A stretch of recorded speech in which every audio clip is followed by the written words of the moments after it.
এক কাপ ময়দার সঙ্গে সামান্য লবণ আর 1 চামচ সাদা তেল দিয়ে ভালো করে ময়ান দিয়ে একটা ডো তৈরি করে নেব। সেখান থেকে 4টে লেচি কেটে 4টে রুটি তৈরি করে নেব।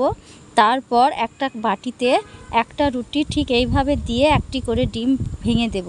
সামান্য লবণ, সামান্য লঙ্কার গুঁড়ো, সামান্য গোলমরিচের গুঁড়ো আর কিছুটা পেঁয়াজ কুচি, টমেটো কুচি আর লঙ্কা কুচি ওপর থেকে ছিটিয়ে দেব।